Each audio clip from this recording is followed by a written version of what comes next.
Listening Library presents Back to the Bright Before by Katherin Nolte. Read for you by Vilinsky. Chapter 1.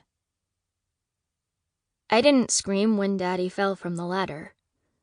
My mouth opened, my throat became tight, but I was as silent as our woodpile when his body tumbled to the earth. And he did tumble, like an acrobat, end over end, his giant form arcing in slow motion toward the ground.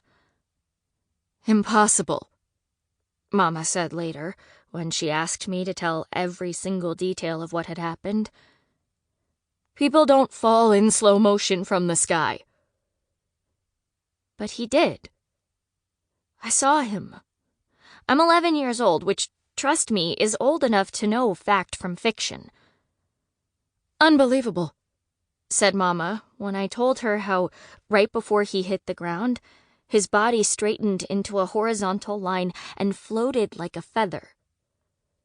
200-pound men don't drift like feathers when they fall." "Well, Daddy did," I said. "I saw him." Mama gripped her coffee cup. She was sitting at the kitchen table. Mascara was smudged around her eyes because she'd been crying. It was midnight. Simon was in bed. I should have been in bed, too. "Get out of here, pet," she said, voice shaking. "Your lies are making me want to smack you." I will tell you 3 things. My name is Perpetua. I do not tell lies. And I was very much happy to oblige. "That must have been a horrifying experience," is what Sister Melanie said when I told her about Daddy's fall. Which was much better than being told you were an impossible, unbelievable liar. "Do you believe me?" I asked, after describing how first he tumbled, then he floated before hitting the ground. It was always hard to tell what Sister Melanie was thinking. She spoke carefully, like each word cost her a nickel, and she only had a few quarters in her pocket. "Of course." I looked at her. She was the youngest nun in the convent, only 20, and she had long black hair that she wore in 2 braids, and equally dark eyes. On her pale face was a pair of bright red glasses. "I didn't think nuns could wear red," is what Mama had said when I told her about Sister Melanie's glasses. "Why not?" I asked. "It has to be against one of their rules. They've got a whole dictionary's worth of them." Mama waved her bottle of glass cleaner dismissively. She was dusting the TV. Simon always smudged it because he thought he could feel people's hair if he ran his fingers across the screen. He never could, of course, but he kept on trying just the same. My mama doesn't know much about nuns, and that's not an insult, just a fact. She's never walked down the gravel road with Simon and me to visit the abbey, so why she thought there was a rule against nuns wearing red glasses was anybody's guess. I didn't try to correct her, though, because she was in one of her moods, and the look on her face as she scrubbed at that TV screen was one baby step shy of furious. There was a part I left out when Mama asked me to tell her second by second how my daddy fell. I didn't lie about what happened, but what I did was start the telling after the most critical detail. I didn't tell this fact to Sister Melanie either. That's because I'm proud, not of what happened. No, most certainly not. But just proud. I'm smart.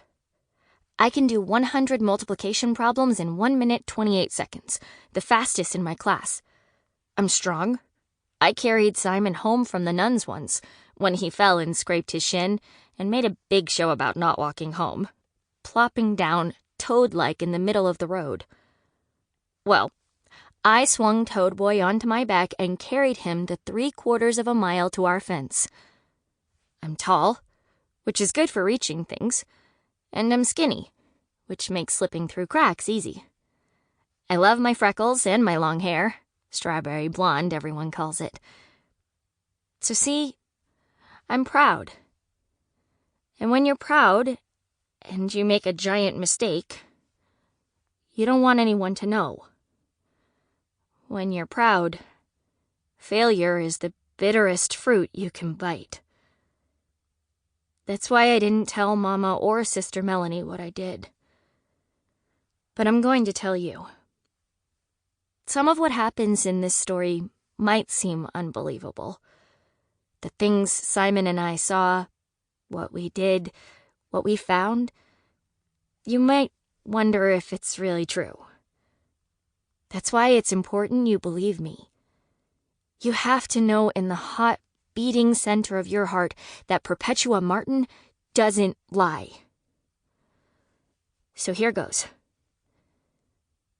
It was my fault Daddy fell from the ladder. His getting hurt, and everything that came after, was all because of me. It was a Saturday in November. The sun was shining. The air was warm. The wind was whirling leaves into miniature tornadoes. Daddy was cleaning the gutters on our farmhouse. I had the camera Nana sent me from California. It was 2 days past my birthday, and I was itching to try it out. "Daddy, look down here!" I called up to him. Simon was beside me, of course. He's always beside me.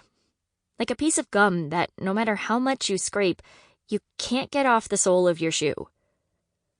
"Hold your horses, pet," Daddy said in his big, booming voice. Everything about my daddy was big. His 6.5-foot body, his dark, bushy beard, the waves in his hair. "Your dad looks like a lumberjack," kids at school said, trying to be mean. But I always took it as a compliment.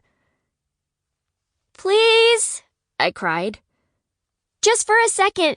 Look! I want to take your picture." I haphazardly pointed the camera up at him. Really, I had no idea how to use the thing. It was fancy, with a big flash on top and a lens almost as long as a telescope. "Ridiculous," Mama had said when the camera arrived in the mail. To send a child a $500 camera? What was she thinking? There was a note in the box on a square of scalloped ivory-colored stationery. "Dearest Perpetua, may this lens be a window to a larger world. Happy birthday. Fondly, Nana."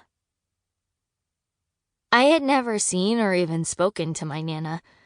Nobody in my family had since before I was born. She was my sole living grandparent, but she was so absent, she might as well have been a ghost. Except on birthdays. Every year she sent Simon and me an expensive gift with a cryptic phrase on a piece of scalloped stationery. Her extravagance annoyed Mama to no end. Daddy didn't care, though. He never let Nana bother him. "Say cheese," I said to Daddy atop his ladder. "Say cheese, please." Then Simon picked it up. "Cheese, please! Please, cheese!" he cried like a parrot. Finally, Daddy looked. He turned his head high above me, and even though he was so far away, up against the pale November sky, I could see his smile. "Cheese!" he boomed, his voice a cannon blast. And that's when that awful wind whipped, the ladder tipped, and Daddy began to somersault through the air. Chapter 2. Simon didn't talk after that, which was a shame because I had taught him some pretty cool words.